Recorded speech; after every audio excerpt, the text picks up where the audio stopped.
Media bias is a hot topic these days, but is it real? Outliers, who make their living by stoking political passions aside, what should we expect of the media? Do we even want even-handed reporting, or are we only interested in the news we agree with? KLRN News Director Shari St. Clair says check your opinions at the door and listen to both sides of the story. Welcome to BexarCast.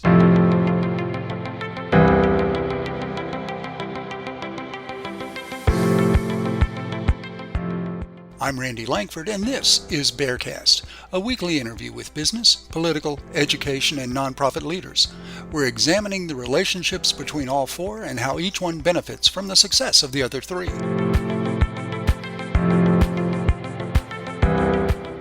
Shari St. Clair oversees the news and production operations at San Antonio's PBS television station, KLRN. She has spent her career in both radio and television as a news producer, writer, anchor, investigative producer, and special project manager. She got her start in the media as a disc jockey at KISS FM in San Antonio and KBCO in Boulder, Colorado.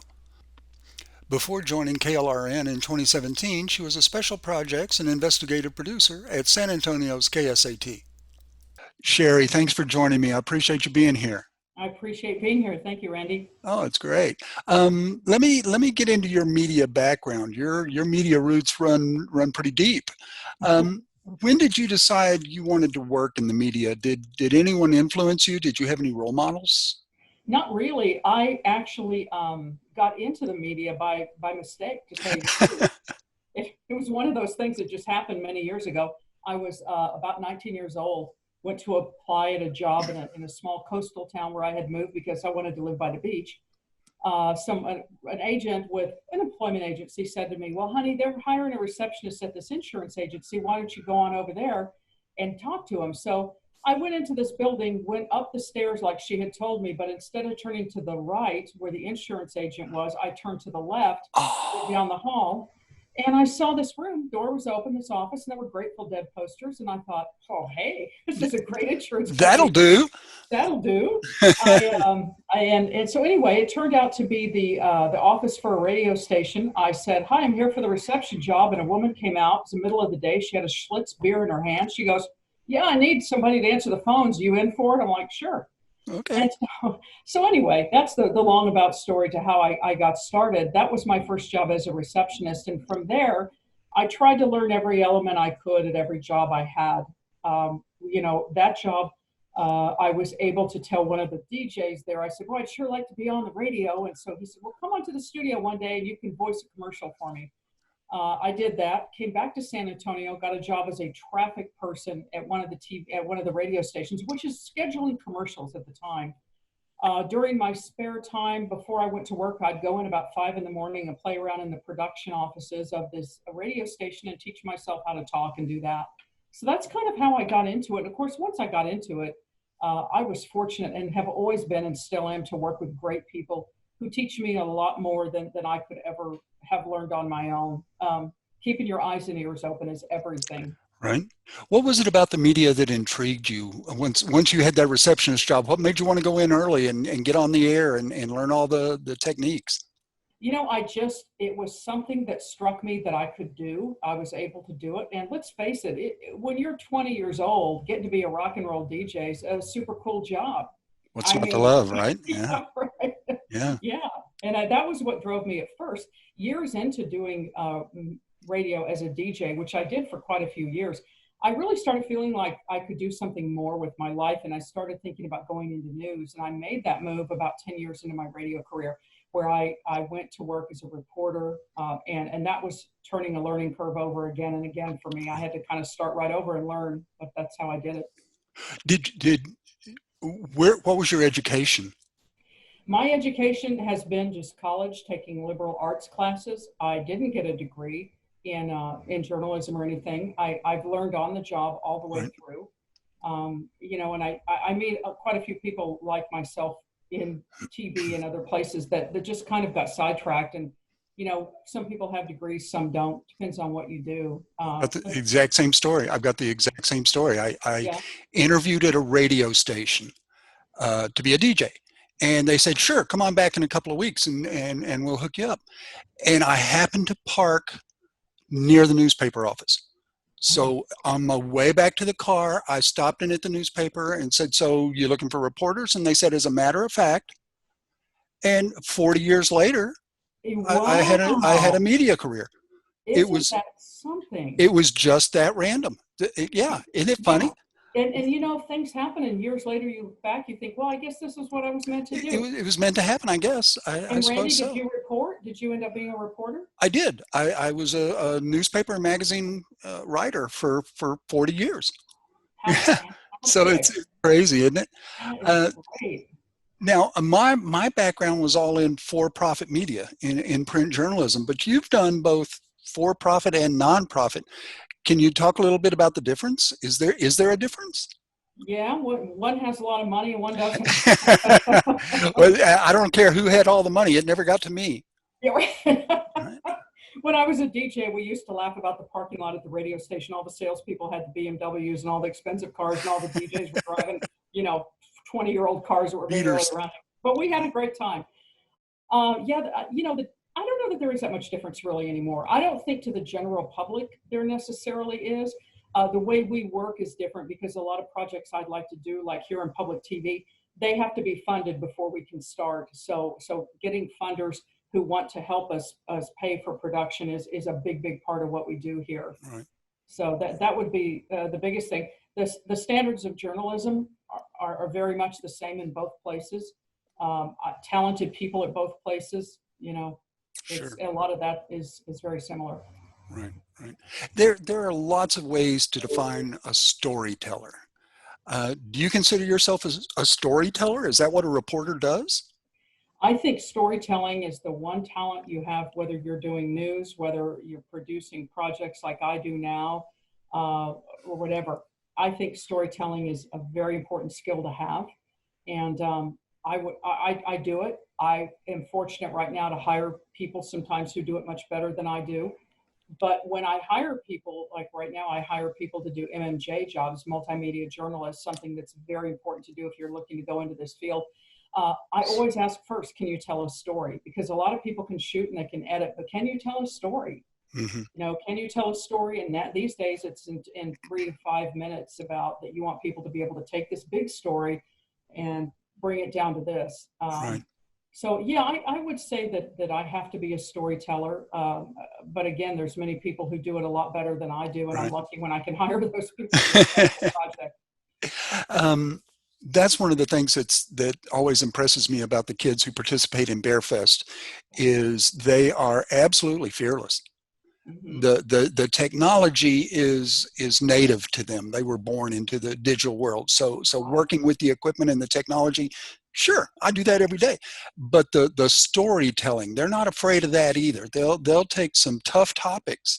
As a matter of fact, some really disturbing topics, the rape crisis center, the children's shelter, that have very definite guidelines of what you can and can't talk about, what you can and can't illustrate. And Right. the kids are fearless. Let me at it. You bet. I'll tell that story. Just give me the Yes. chance. And a lot of times, storytelling has a lot to do with what you feel and hear. You know, if you're not really Right. passionate about it, it's kind of hard to tell the story. Right. When you're a reporter, and just the same as your kids in Bearfest, they go and they talk to people. Often, just talking to people, they tell you their story. That helps you learn how to tell the story yourself, or it tells me where to go with the story. Right. You know, any reporter will tell you sometimes you go out on a story, you think it's going to be this, you talk to people, you weren't right. It actually is. Here's your story. You know, It's you were way off. Right. and Exactly. newspaper reporters, all have had that happen, and Sure. it will always happen. Right. And it's good if it happens because you're listening. That You're means you're listening to paying what people attention. say. Right. Yeah, yeah. Right. Um, the media Let me, yeah. has kind of taken a beating from some politicians in recent years. There have been some concerted efforts to disregard news reporting. How do you remain impartial when you're telling a story? How do you remain impartial, and why is that important? Well, it's vitally important, and I think people. It's really simple to me. There's two sides to every story. I do news updates here at KLRN that Right. are literally 3 sentences per story. So think about how I do that. what I have to do is I'm going to see the story. First line's probably going to tell you, here's a very quick point of what the story is. If there's two sides, I've got to have this side and that side. That's how you're going to work. This side and that side, you've got to hear both. I hear that a lot, like what you say, people will talk a lot about, the bias media or whatever. And it's gotten so big. It's just monstrous how many people think that way. In all of my years, and now I have, 40 years behind me in this business, I have sat in newsrooms all over. I have never, ever once met a journalist who said, I'm going to do this my way. I've never met a biased journalist. Everybody I know who's a journalist goes out of their way to be fair. Now, you may not like what they're telling you. You may not like the story. The story may not be your point of view or a propaganda point of view that you happen to believe in. But I've never met a journalist who actively went out of their way to give you one point of view. I've just never seen it. Right. I think people, just to say a little more about that, Randy, read different points of view. If there's anything we all should do is, if you're reading something that's very liberal, read something very conservative, vice versa. Give it both your time and your energy and see and make your own mind up. As a journalist, you really, I think that's so important. I don't think people realize when they talk about, the biased media, that sometimes it is just a story they don't want to hear or they don't like it because they don't like the topic or the issue or whatever. But if we didn't have the media to tell us what was going on, that would be even worse. I remember the quote. Let me see if I can get it right. The job of the media is to comfort the afflicted and afflict the comfortable. Yeah. I can So yeah, if you don't like the questions we're asking, maybe you need better answers. So yeah. Exactly. It's a business that's gotten kind of beat up in the last. It has. I don't know, the last 5 or 7 years. It seems like it's gotten pretty tough. And looking at the students who are going through BearFest who may be considering a career in the media, that's one of the elements you need to be aware of. Is your job is to tell the story. You get to ask the questions, but you don't get to make up the answers. Your job is to tell the story. That's a very good point. You don't get to make up the answers. You never want to make up the answers. Right. You never want to assume when you write that this is what somebody meant. I've made that mistake before by adding my own assumptions. And if you have an opportunity to go into this business and that's what you want to do, if you ever work somewhere where they want you to do that, walk away. Right. Go to a good place that's going to teach you how to be fair and how to be a good journalist. There's just a lot of people bash CNN. I've worked with a number of people who've worked for CNN. They're some of the best journalists I've ever met. Always fair. But for some reason that agency, that news outlet, seems to get beat up more than others. Well, I guess Fox gets their share too. But if you're going to do this, go somewhere where you're going to learn from people who tell you to be fair. If they tell you anything else, you're in the wrong place. You're in the wrong place. Yeah. Your integrity is yours to protect, and you should be very careful about it. Absolutely. This is very true. It's a powerful job, Randy, to get to be in the media. I believe that for all of my years, and it's a privilege. It is honestly a privilege, and I still see it every day as that. You need to respect it. Mm-hmm. Right. So how is, given that you've worked in both nonprofit and for-profit media, how is news production different at PBS than at a commercial news station? Well, the kind of production we're doing here tends to be more your long form. For example, I produce a show called On the Record every week. That is a 30-minute show. In TV news, you tend to do a lot of the real short stories. I anchor the news updates here that are taken, which is a unique thing that was in place here when I started by the person before me who worked here. His name is Bruce Cates, a wonderful journalist here in San Antonio, who set this up where we have different media partners, and they have allowed us to use their content. So I'm able to take their content. Obviously, I have to shorten it quite a bit. We're able to use their content and also their images, their stills, their video.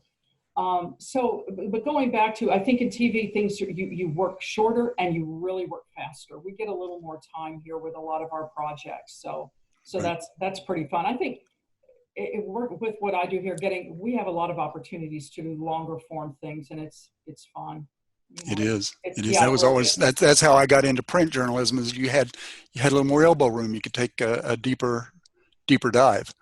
I think every week on our show On the Record, we have what I call the Reporters Roundtable, where we bring in reporters to be on the show to talk with our host about stories they've covered. And the reason I did that is because so many print reporters have that luxury of going really deep into a story that they're very well versed in it. So they can talk about that topic so well. Sure. And they add so much to our show.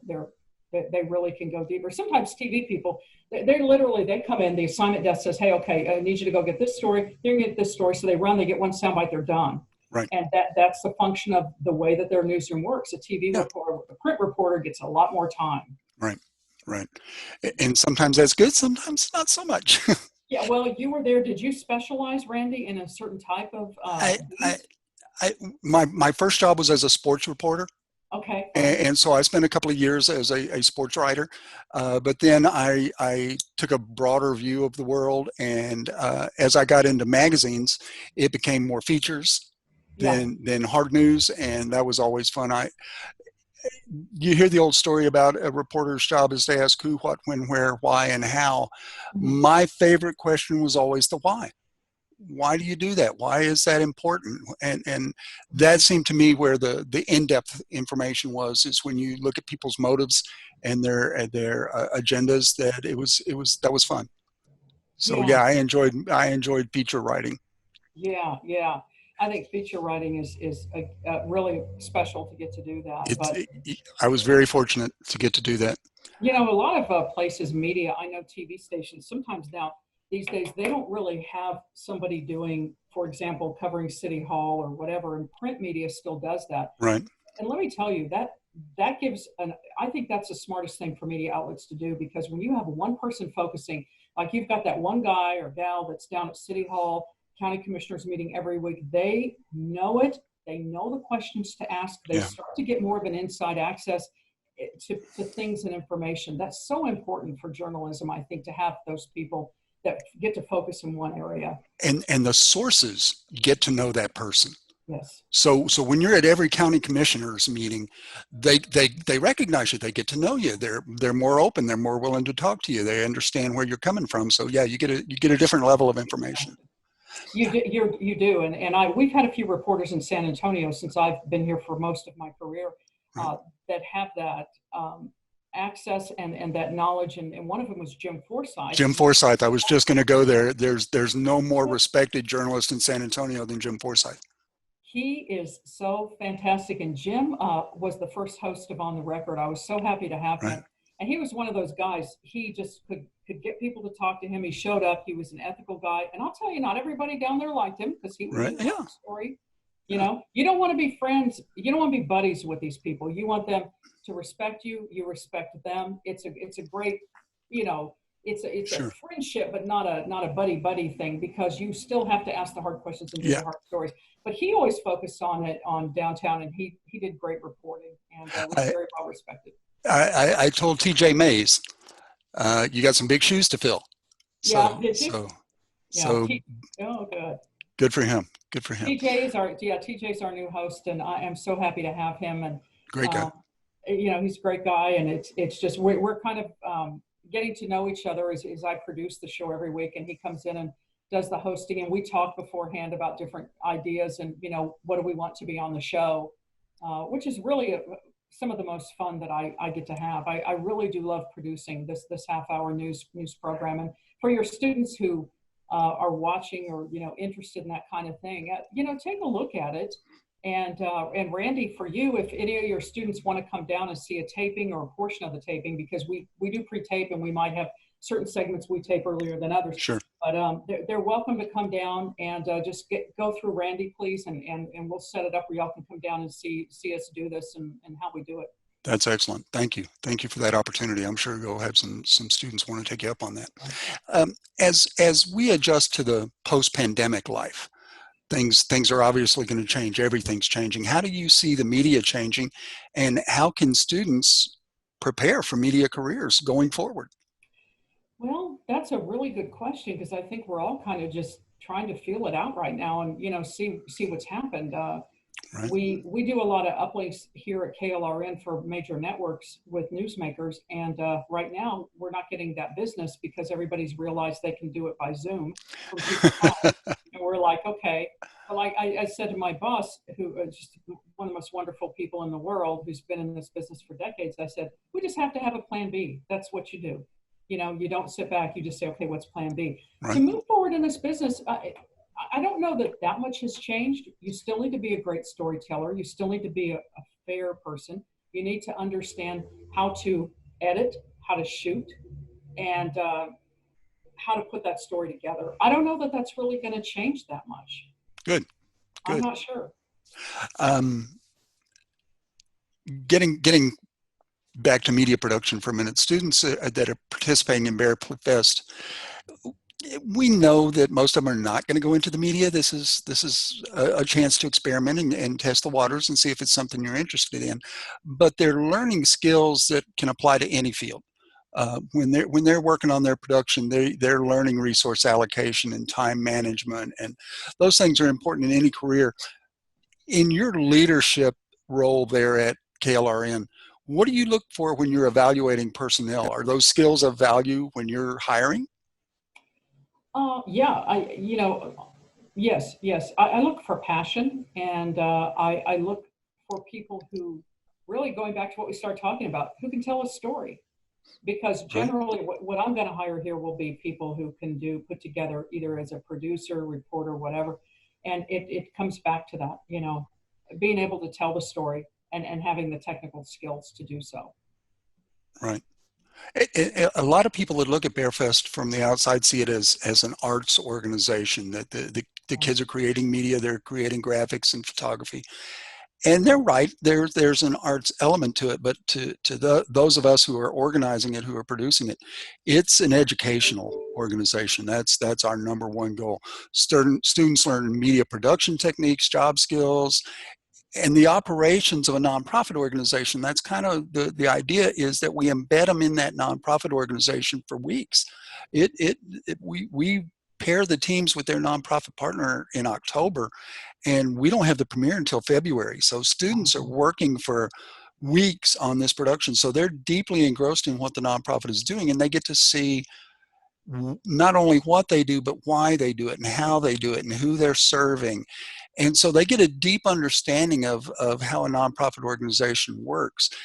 Yeah. As an executive in the nonprofit field, do you see in value in that, in giving students that opportunity to get a real in-depth inside look at a nonprofit? I think that's a fantastic marriage you have with media production and nonprofits. I mean, everybody gets to help everybody. The nonprofits need it, and the media needs to have that. I think that's, yes, I do. I think that's very valuable and fantastic, because we have to work within a different parameter a little bit from your standard TV station, like I said, especially when it comes to funding and things like that. But the passion, like some of the stories that I know were told in Bearfest last time, that I saw that you had sent to me a while back earlier in the year, you can see what they learned, Right. and how important that was, that for them to just take what they learned in that time and make a story and make a video out of it was really impressive. Yeah, I do think it's important that they do that. Let me tell you, I think when you apply somewhere and you've had that experience, put it down, talk about it, really do talk about it. I think working in nonprofit can really change your life, because to know people who do things because it means something to them, that's really special. Right. That's really, really special. Well, then there's the value from the nonprofit point of view. The kids get an education, but aside from having a marketing asset at the end of the day, the nonprofit gets that interaction with the students and the next generation of donors and volunteers and maybe even staff members. How important is it for the nonprofit organization to make that connection? What's the value to them? The value is very much so. Like you said, there are people, we have people at KLRN, Randy, who started here in high school, doing exactly what you're talking about, that volunteered. In fact, our director of development, Lauren Esquivel, she started here as a volunteer with her mother, became a receptionist, and is now She's now the development director up on the third floor, and she is fantastic. Well, that receptionist job seems to be the fast track. That was I know. for you too, right? Hey, you listen, whatever you have to do, it's just get your foot in the door. Right. But it's vital for every nonprofit to have access to that. And I think it's important too to have access to people in that age group, that are the age of students doing BexarCast, because to know at that age the importance of what nonprofits do in your community is vital. It really is. Right. And one of the things that always impresses me about the students is I've had teachers tell me that when they first get paired with their nonprofit organization, the students get excited about, great, we're going to work with a veterans organization or animal rescue. That's great. That's going to be fun. We get to drag cameras around and do interviews, and it's all exciting. But then they get there, and then they meet the nonprofit and the people, and they realize that this is serious business. These people are dealing with some serious issues, and they're really counting on us to help them tell their stories. And the kids step up. Let me add it. You bet. I'll tell that story. And they suddenly take it very seriously, that this is not playtime. This is not a game. This is for real. And it's always encouraging to me to see that. It's always gratifying to know that they want that opportunity. And isn't that just wonderful that they start kind of thinking it's going to be one thing, and then as they know these people and see what their mission is, that changes. I would really be interested to know 10 years down the road how many of these students, excuse me for just a second, my sister's calling me as the afternoon, everybody starts calling. Right, yeah. But how many of these students have gone on to actually volunteer or work in nonprofits? But you know what, Randy? They're going to tell that story. They're going to take that story. Right. If they went to work for San Antonio Pets Alive or something, they're going to take that story. They're going to be somewhere and they're going to go, I spent some time at San Antonio Pets Alive. Here's what they do. Here's why. It's just, we do things in life, and there's all these little tentacles that come out with our lives, how we touch other people and do other things. And so the opportunity with nonprofits that makes such a difference in the community is just a gift, because every one of these students has got this going out, Yeah, all those little tentacles, little tendrils going out into the community. Like they tell one person, hey, I volunteered over at the, Humane Society, and that person says, wait, maybe I'll do that. I mean, that's right. You never know where those seeds are going to grow. You just throw the seeds out, and they'll surprise you where they take root. Exactly. Shari, thank you so much. Thanks for your time. Thanks for your insight. Thanks for the opportunity for the kids to come see what the production process looks like. I'm certainly going to take you up on that, and we'll talk again soon. Thank you so much. I really appreciate the opportunity and the chance to just talk and be part of this. And thank you for what you do with BexarCast. That is the coolest thing. I love the connection between the nonprofits and your organization. I look forward to seeing the new projects when they come out from the students. Thank you, Kevin. They're on the way. They're on the way. Thanks again. Take care.